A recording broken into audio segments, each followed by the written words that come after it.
Então, meu nome é Eduardo Cardoso, eu sou perito criminal da Polícia Federal, como a Márcia falou, né?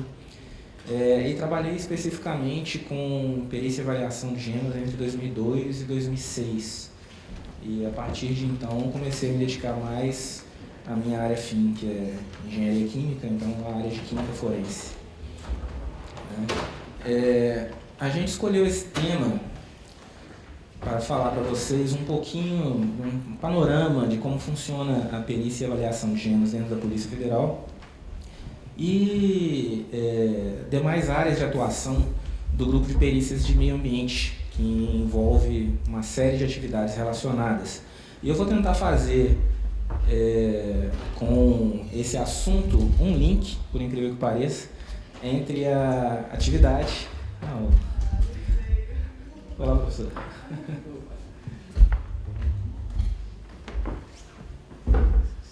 Entre a atividade e a prática do colecionismo de minerais, né? Que é o tema da nossa semana de museus aqui.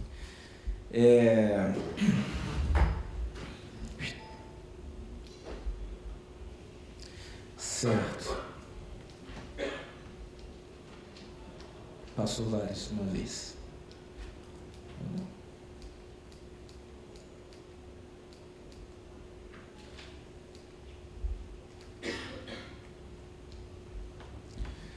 Certo.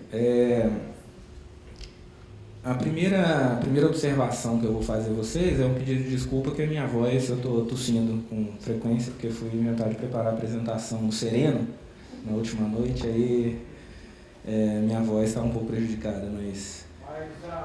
Você tem um anjo da guarda, vamos ver se você percebe qual é o anjo da guarda seu. Eu estou, inclusive, sentindo ele aqui do meu lado. Não, é o microfone que eu estou pedindo. Bom, a paixão por minerais, no meu caso, como a maioria dos colecionadores, é uma coisa de pequeno, né? Desde de pequeno eu sou apaixonado por essas manifestações naturais, né, em formas de minerais. E, no entanto, eu comecei a levar a sério essa prática de uns anos para cá, de uns 2 ou 3 anos para cá. Então, eu me considero um colecionador recente, comparado com outros que estão presentes aqui, que têm 30, 40 anos de coleção. No ano passado, quando eu comecei a frequentar as feiras de minerais aqui em Minas Gerais, são as feiras de Teófilo Otoni, Corvelo, etc., foi muito interessante a experiência, eu perceber que os comerciantes, quando me descobriam policial federal, ficavam meio desesperados. Inclusive, eu devo ter recebido um ágio de uns 20% aí nas aquisições. Mas, e por causa disso, eu decidi começar a palestra situando um pouquinho essa atuação da Polícia Federal dentro desse contexto. Ou seja, a Polícia Federal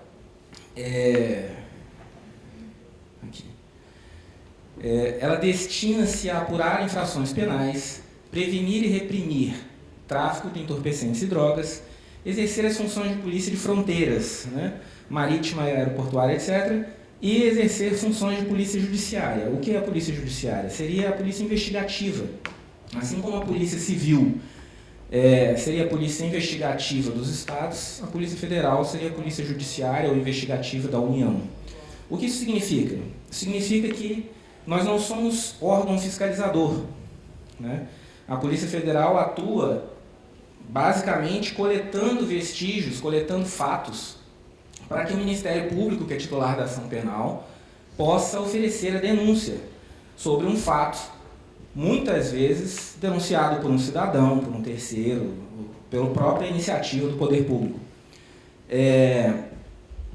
O que isso significa? Significa que, muitas vezes, chegam para nós pedidos de monitoramento ambiental ou de constatação de um dano ambiental que só seria possível através de um monitoramento constante, né?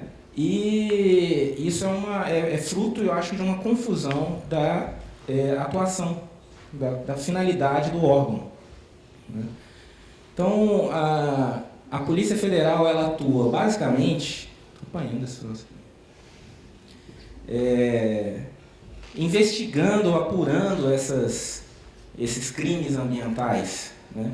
E essa apuração, essa investigação, ela se dá através do levantamento de fatos e vestígios. Tanto que... Boa noite. Sejam bem-vindos. Tanto que essa apuração de fatos e vestígios é feita através de tanto depoimentos quanto análise de provas materiais, ou seja, visitas dos peritos aos locais, em tese, onde ocorreu a ação, ou recebimento de amostras para análise, porque são diversos os crimes envolvidos, desde lavagem de dinheiro, evasão de divisas, estelionato, enfim. Né? E essa análise de vestígios, ou essa constatação dos fatos, ela acontece através de uma estrutura técnico-científica dentro da polícia, que é a DTEC, a Diretoria Técnico-Científica. Então, a Polícia Federal tem uma série de diretorias, uma delas é a estrutura técnico-científica, onde são lotados os peritos criminais, como eu, né? Existe um órgão central em Brasília e existem 27 órgãos regionais, né, um em cada estado. E, além disso, nós temos algumas cidades que também têm núcleos técnicos científicos, como aqui em Minas Gerais, por exemplo, é o caso de Juiz de Fora e Uberlândia. Né, são chamados NUTECs ou TECs. É através dessa estrutura que a perícia se desenvolve.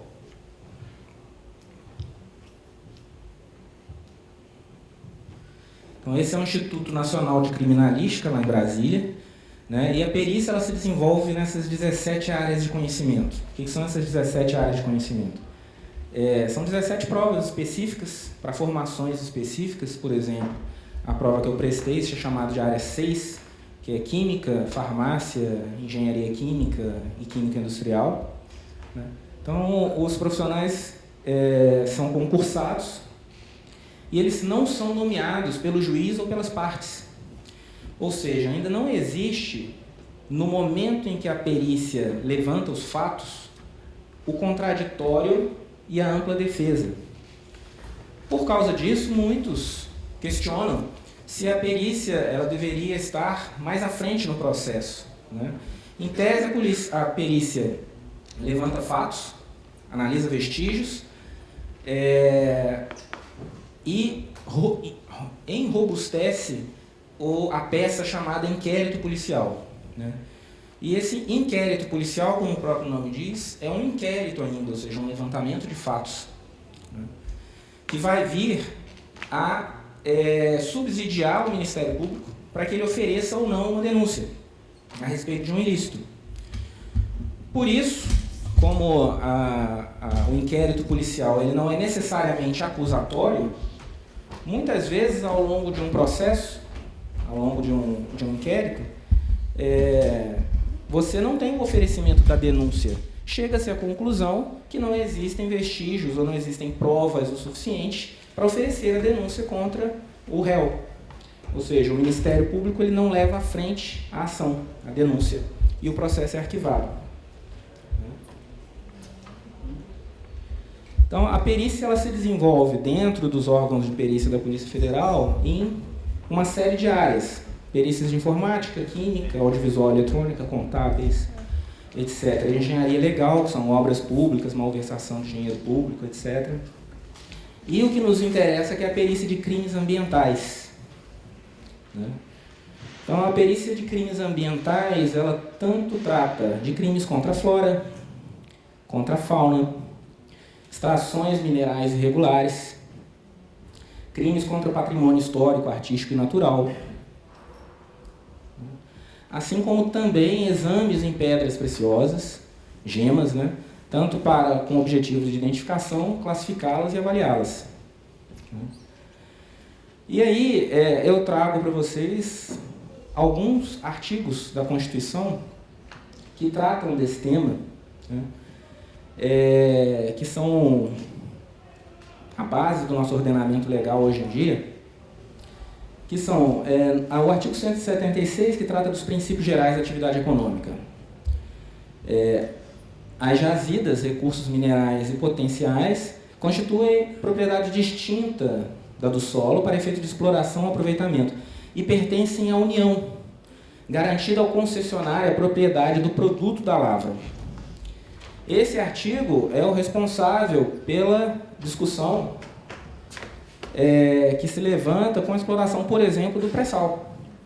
Porque se a União pertencem os recursos e ela concede, ela oferece a exploração a uma concessionária e a concessionária faz uso da propriedade do produto da lavra, eventualmente não necessariamente haveria interesses do concessionário em beneficiar o mercado nacional ou a economia nacional, etc.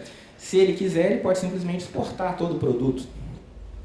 É lógico que existem uma série de CIS, né, uma série de regulamentações, algumas dessas já são implantadas e outras dessas ainda estão em andamento. Mas o que se aplica ao pré-sal também se aplica à exploração mineral. Então, no artigo 225, eles falam que todos têm direito ao meio ambiente ecologicamente equilibrado. E aí no parágrafo 2º, aquele que explorar recursos minerais fica obrigado a recuperar o meio ambiente degradado, de acordo com solução técnica exigida pelo órgão público competente na forma da lei. E as condutas e atividades lesivas sujeitarão os infratores, seja pessoa física ou jurídica, a sanções tanto administrativas quanto penais, independentemente da obrigação de reparar os danos causados. E isso é uma fonte de atuação forte da Polícia Federal, é constante. As denúncias de degradação do meio ambiente como consequência da exploração mineral. E aí há que se diferenciar o garimpeiro do minerador, né? O garimpeiro é naturalmente tratado como aquele explorador de enxada e pá, né? Enquanto o uso capitalizado ou mecanizado da exploração mineral já caracteriza o minerador. E enquanto o objeto de trabalho do garimpeiro é o garimpo, do minerador a mina, seja aberta ou profunda. Né? A Constituição, ela tratou, ou ela teve a boa intenção de tratar isso no artigo 174, quando ela fala que as cooperativas, na verdade, o Estado favorecerá a organização da atividade garimpeira em cooperativas, levando em conta a proteção do meio ambiente e a promoção econômico-social dos garimpeiros. As cooperativas a que se refere o parágrafo anterior terão prioridade na autorização ou concessão para pesquisa e lavra dos recursos de jazidas de minerais garimpáveis nas áreas onde estejam atuando e naquelas fixadas de acordo com o artigo 21, capítulo 25, na forma da lei. Isso significa que a União, de certa forma, tentou proteger o garimpeiro ou estimular a formação de cooperativas, né? Dizendo que eles teriam prioridade na autorização ou concessão para pesquisa e lavra. Infelizmente, a gente não observa isso na prática, né? Então, depois da Constituição em 88, antigamente a gente tinha o regime militar, e o regime militar ele incentivou os garimpeiros, justamente porque era de interesse que houvesse exploração e colonização do interior do país, né? Então ele estimulou que os garimpeiros fossem... era muito fácil obter uma licença de garimpo. Depois de 88, a maioria, apesar de a gente encontrar garimpeiros que exploravam uma determinada região há mais de 20 anos, a maioria das terras já estava com licença de operação para grandes mineradoras. E aí, tirando o caso de algumas cooperativas de sucesso, a gente tem o caso de Coromandel, a gente tem uma série de problemas que são cooperativas que, primeiro, não estimulam a regularização do garimpeiro. Segundo, elas muitas vezes têm dificuldade de conseguir as famosas PLGs, as permissões de lavras garimpeiras, para o uso nas cooperativas. E o que nós temos como consequência disso daí é que a gente tem muita atividade hoje irregular. E quando o processo de tentativa de regulamentação dos diamantes, por exemplo, chegou com o processo de certificação Kimberley, a gente teve uma semi-revolução nesse quadro, porque o processo chegou como uma tentativa de forçar essa regulamentação, essa regularização do garimpo e do garimpeiro, e do pequeno produtor e explorador, né? Mas o que nós observamos é que o sistema não funciona como deveria. Então, a primeira coisa que eu distingo quando a gente é acionado lá na perícia para fazer laudos sobre esses assuntos esse aqui é um exemplo de quesitação, ou seja, o delegado de Polícia Federal questiona o perito sobre uma série de coisas que ele deseja saber. Por exemplo, quais as características do ambiente artificial e cultural do local periciado? As atividades de extração mineral persistem ou estão paralisadas? É muito comum a gente ser acionado para atender a um determinado local e chegar lá e ser do tipo anos após a lavra, anos após a exploração efetiva do local. É possível determinar que tipo de minério, houve dano ambiental, qual a extensão da área degradada, trata-se de APP, qual tipo de APP, e se é possível avaliar os prejuízos ambientais causados de acordo com a lei dos crimes ambientais. E esse aqui é um exemplo, é o local. Então, a primeira coisa que a gente observa é que é um local, se vocês observarem aqui, é um local pequeno, um local apertado, tem 2 cavas, né? Estão, sim, próximos do córrego de rio, de um leito de rio, que em tese configura, então, a proximidade numa área de preservação ambiental. E essas são as respostas. Trata-se de zona rural, no município de Santa Maria de Itabira, uma região de ocupação antrópica muito antiga. Foram detectados vestígios de extração de pegmatito, rocha comumente associada a minerais como água marinha, esmeralda, turmalina, mica e quartzo. As 2 cavas periciadas encontravam-se no barranco produzido pelo corte da estrada. A despeito de suas câmaras subterrâneas, tais escavações não possuíam extensão superficial significativa, nem tampouco produziram danos ambientais relevantes. Um outro caso que a gente tem aqui é bastante semelhante. Eu não tenho as fotos, mas se vocês repararem as respostas, o principal dano ambiental provocado foi a supressão de vegetação e o impedimento de sua regeneração natural.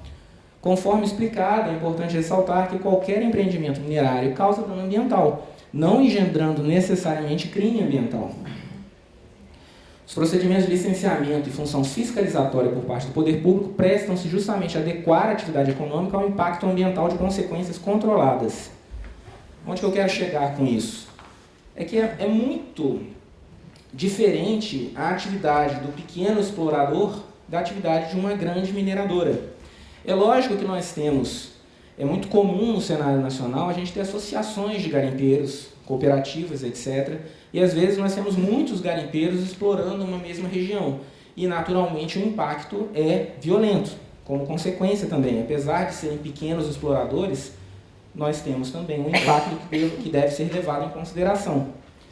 Em Coromandel, inclusive, nós tivemos um caso muito interessante de solução, que foi a cooperativa dos garimpeiros, elas entrou em acordo com o Ministério Público para que, através de um termo de ajustamento de conduta, que a gente chama de TAC, né, os garimpeiros se comprometessem a restaurar ou a regenerar a vegetação do local e a mitigar ou minimizar o impacto. Está cumprindo direitinho esse acordo, posteriormente? Até onde eu sei, o acordo está vigente. Não, então, vigente está desde que quando foi assinado. Eu quero saber se eles estão fazendo a parte. Sim, até onde eu sei, o caso de Coromandel é citado como um caso de sucesso, como um caso em que realmente houve um trabalho por parte das cooperativas de redução ou mitigação do dano ambiental causado. Porque nós só temos uma casa, né? Não podemos dar aquilo no próprio teto. Então, nesse slidezinho aqui, eu cito aqui os licenciamentos ambientais. Então, além de você, é lógico que para o pequeno garimpeiro, para o garimpeiro, para o pequeno produtor, você tem um sistema de autorização de lavra simplificado.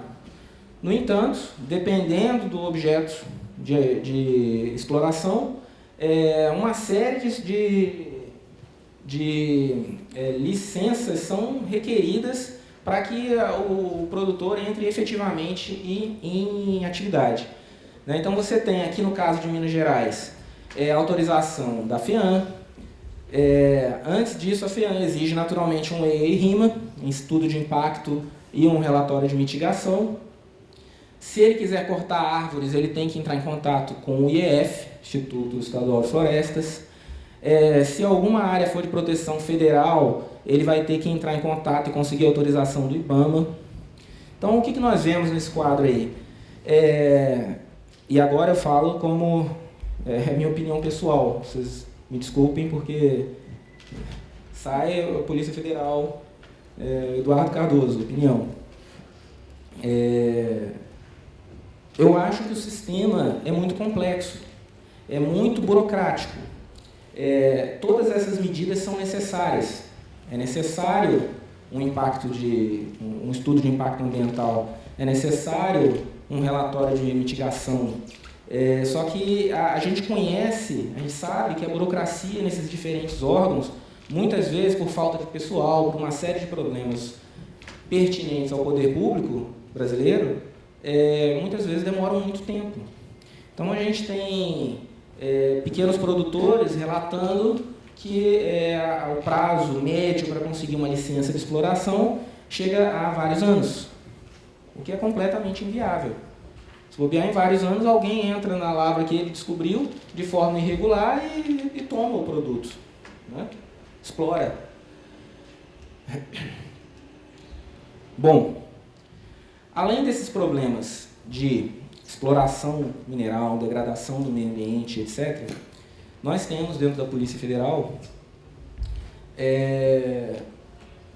uma área que é de análise, de identificação e avaliação de gemas. Né? Isso porque nós recebemos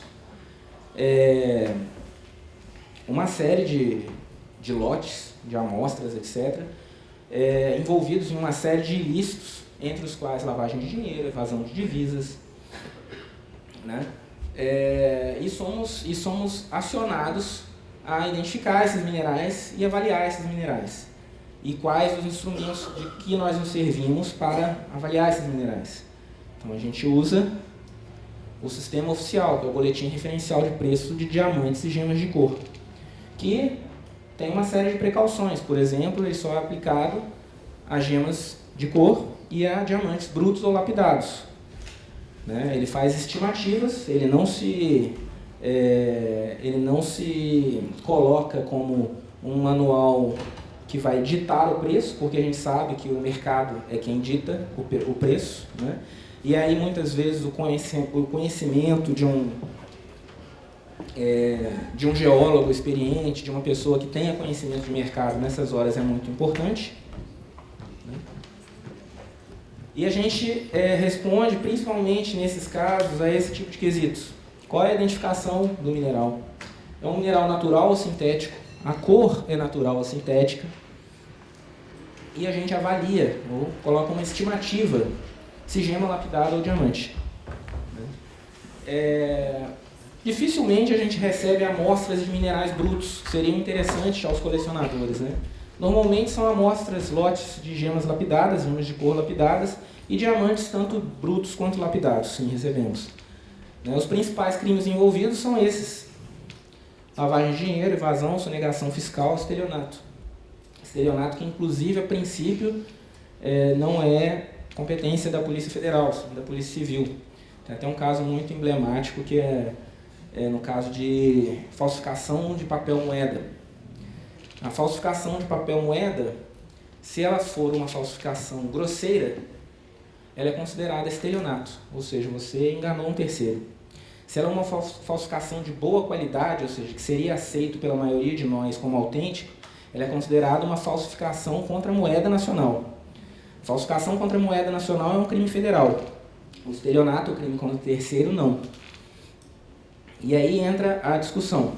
A Polícia Civil apreendeu uma cédula falsa.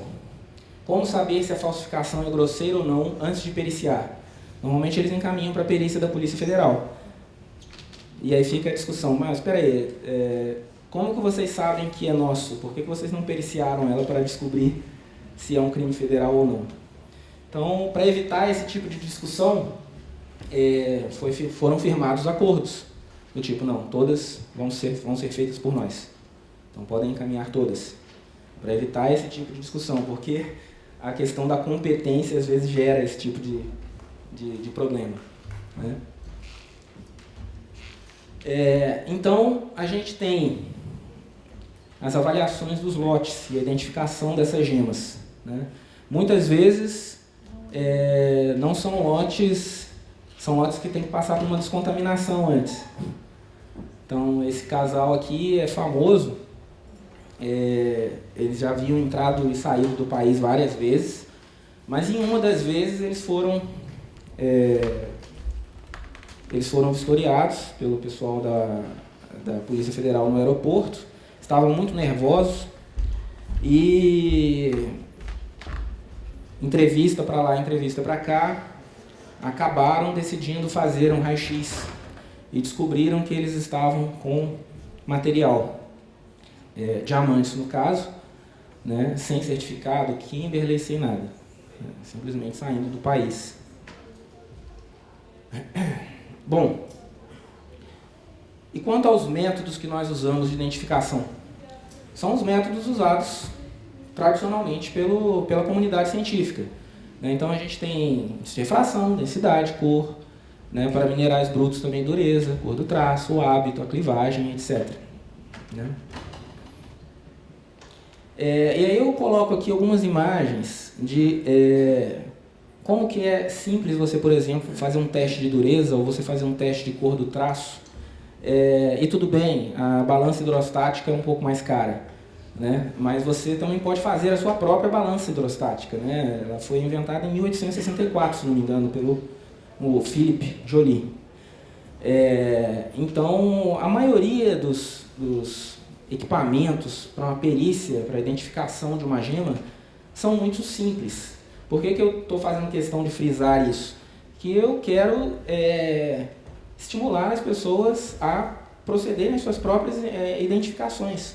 Ou seja, se você é um apaixonado, se você quer, você tem incerteza ou insegurança, eu não sei identificar, como é que eu faço? Eu tenho que recorrer ao DNPM, eu tenho que pedir uma perícia privada, nananana.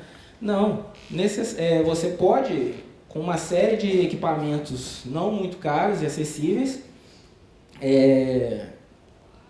auferir uma série de informações sobre os minerais. É lógico que hoje, quando a gente trata de Polícia Federal, quando a gente trata de laboratórios mais sofisticados de análise, etc., o sistema avançou muito. Então, nós temos técnicas mais avançadas para a identificação de minerais, né? Mais caras, não acessíveis à pessoa física, né? Como, por exemplo, um infravermelho ou um Raman. Esse aqui, por acaso, é um equipamento exatamente como o que a gente tem lá. É um Nicolé 380. Já esse aqui não achei a foto exatamente do equipamento que a gente tinha lá e coloquei um outro Raman de identificação no mineral, né?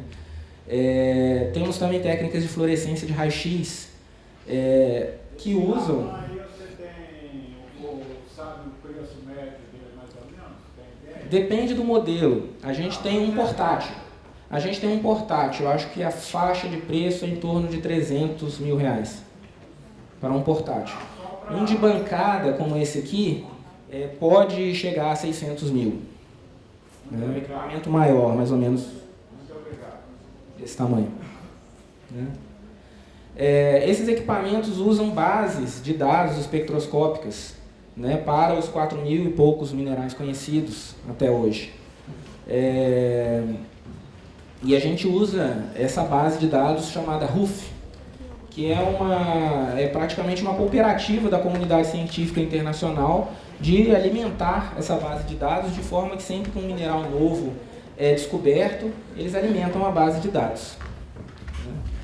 Além disso, nós temos, não aqui em Minas Gerais, infelizmente, mas no Laboratório Central em Brasília, um microscópio eletrônico de varredura. É um equipamento mais caro, chega a...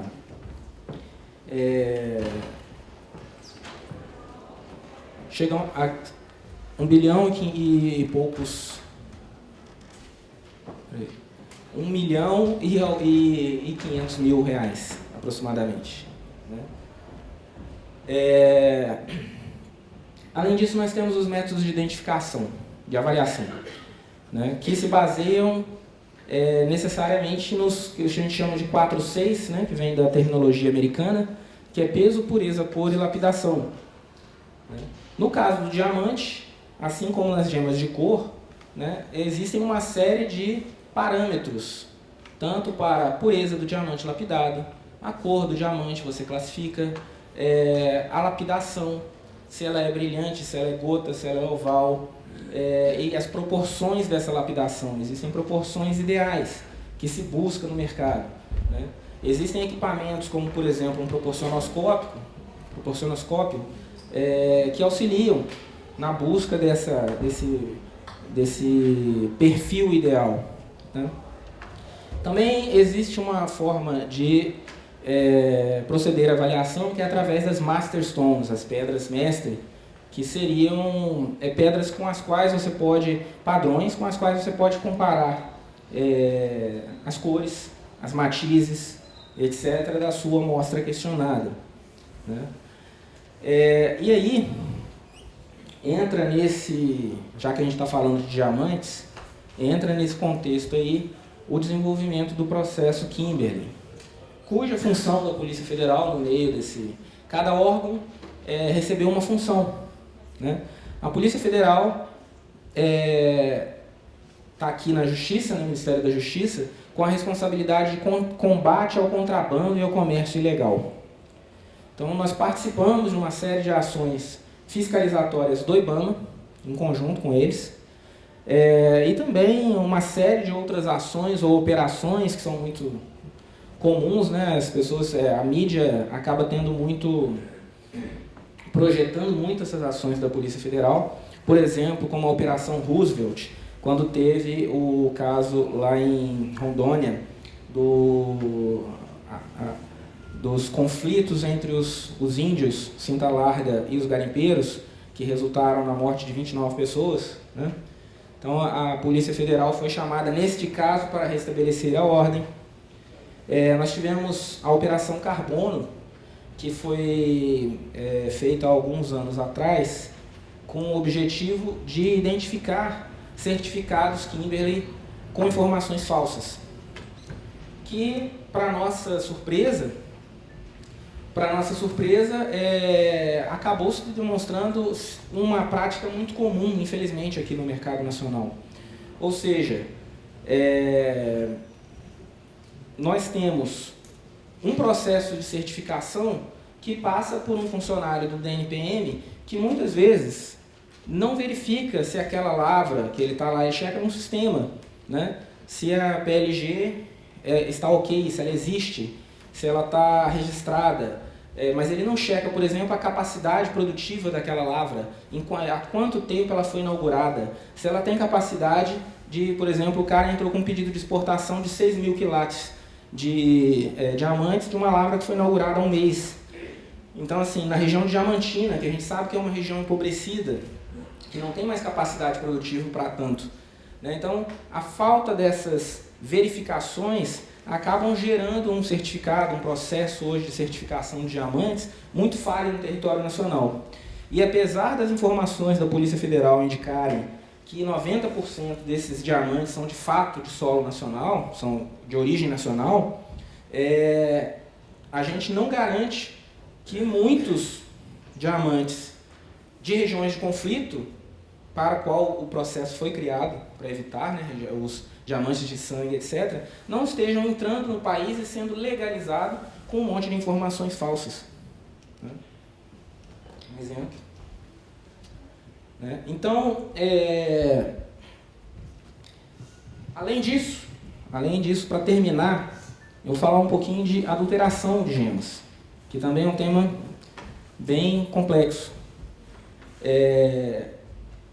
Tem até essa parece engraçado, né? Se alguma pessoa falsificar alguma mercadoria, isso aqui é do Código Filipino, de 1603. Se alguma pessoa falsificar alguma mercadoria, assim como cera ou outra, se a falsidade valer um marco de prata, morra por isso. Se for de valia de um marco para baixo, seja degregado para sempre para o Brasil. Então, isso aqui já existiu, né? E aí eu coloco essa imagem aqui, que é um lote que nós recebemos para análise e avaliação. E se não é o olho de um profissional experiente, para o leigo, muitas vezes você passa batido, por exemplo, de que o 2 e o 3 aqui, essas duas peças, são vidro. Essas aqui também são vidro. Então aqui você tem ametistas, aqui você tem granadas, aqui você tem quartzo citrina, aqui você tem turmalinas, mas aqui você tem vidros. Isso tudo a gente recebe junto. Então, como identificar essas adulterações? Isso é interessante para o colecionador saber também, né?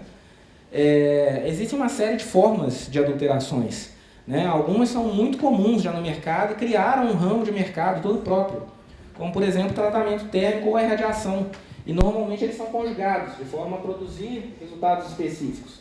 Já são conhecidos há muito tempo pelo mercado e geram produtos como, por exemplo, esse Green Gold, que é simplesmente um produto irradiado em quartzo, irradiado e aquecido, em determinadas condições.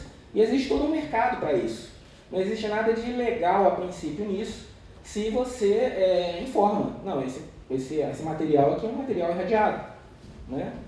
Agora, é muito difícil, às vezes, identificar essa adulteração.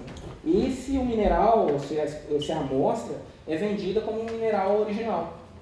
Então, muitas vezes conseguem aquelas cores ultra raras ou ultra chamativas e você não sabe se você está lidando com uma cor adulterada ou com um mineral natural. Vocês seriam enganados pelo CDC, né? Código de defesa do consumidor. Exatamente. Então, a gente tem também processos como o tinimento, que é muito feito no sul, né? Onde temos jazidas de ágata, na Raulita também, né? E também temos o caso de gemas compostas, né? em que o estelionatário, ou o adulterador, ou o falsificador, ele mistura gemas naturais com revestimentos sintéticos, ou vice-versa, colocam cimentos coloridos entre duas peças naturais, eles montam coisas com o objetivo de conseguir resultados específicos. Esse caso aqui foi muito emblemático porque, na verdade, isso aqui parece diamante. Inclusive, aquele brilho resinoso que você tem nessa cristalização octaédrica típica de diamantes, eles forjaram. Eles forjaram, na verdade, isso é quartzo e topázio. Então, o infravermelho conseguiu perceber que era quartzo e topázio. O Raman conseguiu, ou foi o contrário, o Raman conseguiu perceber que era quartzo e topázio. O infravermelho conseguiu perceber o revestimento. Era um revestimento polimérico que eles colocaram, depois você observamos ainda no microscópio eletrônico e vimos que, na verdade, aquilo dali era um revestimento colocado e eles talharam as pedras com o objetivo topázio e quartzo não tem essa cristalização típica, talharam as pedras com o objetivo de passar esse material como diamantes. Então, concluindo, a maioria dos métodos de identificação de alterações, por incrível que pareça, apesar das alterações serem tão complexas são muito simples.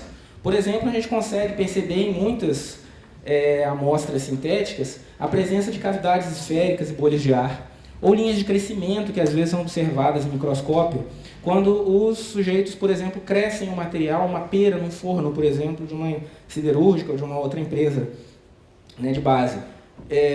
Também bases anormalmente achatadas, ausência de inclusões, a pedra é perfeita, ela não tem inclusão nenhuma, o que é completamente irreal, né? Ou reações imediatas a solventes, você passa acetona, às vezes você percebe que tem alguma coisa colada ali, uma pedra de escola, quando você passa uma acetona, né? E a maior informação que a gente pode ter, a maior arma que a gente pode ter, que é a informação, né? Nada como um profissional experiente para identificar esse tipo de fraude, né? E aí eu cito, com a permissão aqui do professor, o site que eu descobri, foi através desse site que eu descobri o professor Luiz Menezes, né? Foi procurando justamente informações sobre fraudes e adulterações em gemas, etc., que eu achei os artigos que ele escreveu no site deles muito, muito interessantes, que ele mostra exemplos, por exemplo, de adulterações em espinélio, aliás, aqui, e em periclásios. Aliás, espinélios são esses daqui, o periclásio é do meio. Os espinélios com bolhas, com a base achatada, ou os periclásios medindo um tamanho que é praticamente irreal. A Band News mandou um repórter lá no interior da Bahia para ver o maior espinélio sintético, o maior espinélio do mundo, de 3 quilos, né? É sintético, trouxe. Aí o cara vai lá o garimpeiro aqui, eu abri uma cacimbazinha lá, não tinha nada a ver, era fabricado em forno. Completamente sintético. Esse caso Muito bom. Então, assim, é até uma fonte de informação, ele tem mais uma série de artigos, são 4 ou 5, atualmente lá no site, né, e é muito interessante. Então, para terminar, eu deixo um contato, caso vocês queiram entrar em contato comigo, ou entrar em contato com o Serviço de Meio Ambiente, Perícias de Meio Ambiente na Polícia Federal, do qual eu hoje não participo, eu já estou mais especializado na área de Química Forense, né? Muitos dos equipamentos que nós usamos, no entanto, tem interseção, né? A gente participa muito das operações de meio ambiente quando, por exemplo, a gente tem casos de poluição ambiental, então você tem que identificar um rejeito ou alguma coisa assim, então a gente está sempre em contato, caso vocês tenham perguntas, etc. E eu deixo algumas imagens também, né, que nada como essa definição aqui do ICOM, né, sobre o que são os museus, e nada tão apropriado, eu acho, quanto a beleza que essas peças, que esses minerais transmitem, para incentivar a exploração, sustentável, uma exploração responsável, mas para o registro, a guarda, a preservação de amostras que, uma vez dentro de uma mina, de uma mineradora, etc., muito provavelmente vão passar e ser jogadas na brita e essa beleza vai ser perdida para sempre, né?